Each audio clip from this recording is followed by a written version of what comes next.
नमस्कार दर्शकों, आप देख रहे हैं आवाज इंडिया। महाराष्ट्र में विधानसभा चुनाव को लेकर दिल्ली में अमित शाह और जेपी नड्डा के साथ देर रात महायुति के नेताओं की बैठक हुई।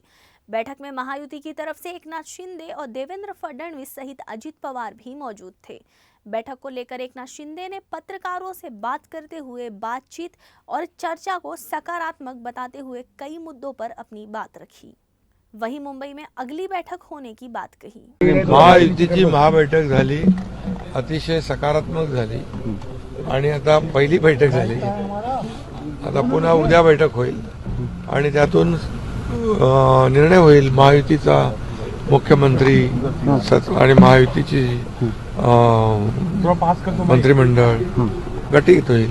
उद्या मुंबईत होईल, पण बैठक सकारात्मक झाली आणि काल तर मी माझी भूमिका स्पष्ट केली।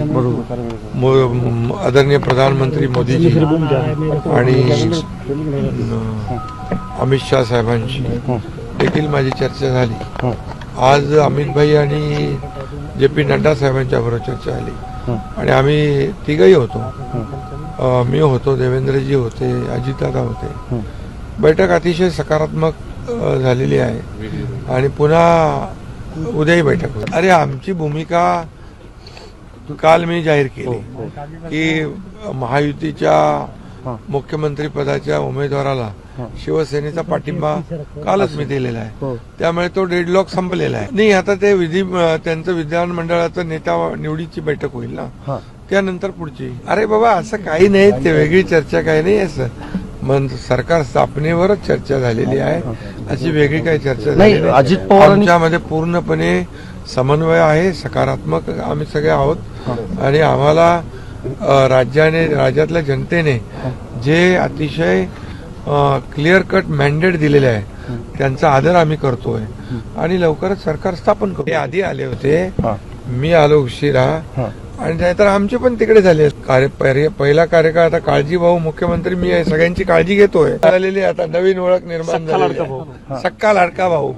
ते सगळ्या पदांपेक्षा ते मोठं पद आहे मला, त्यामुळे खरं म्हणजे आमची चर्चा जी आहे किंबहुना आजची बैठक जी आहे ही बैठकीमध्ये अतिशय साधक बाधक चर्चा झाली आणि उद्याही आमची बैठक होईल आणि 1-2 दिवसामध्ये निर्णय होईल ना। का येऊ नको इकडे?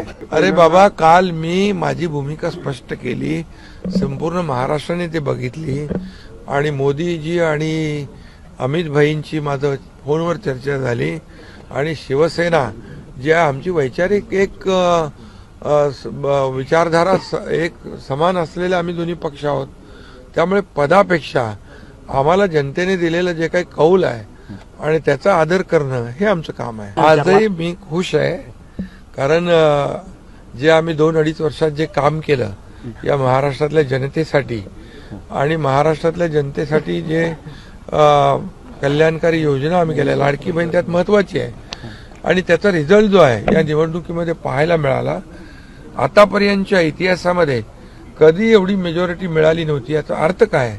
याचा अर्थ सरकारवर जनता खुश आहे आणि सरकारच्या कामाबद्दल जनता समाधानी आहे, याच्यातच आमचं समाधान आहे। अरे तुम्हाला बातमी एका दिवसामध्ये थांबवायची आहे, त्यामुळे तुम्ही काळजी करू नका।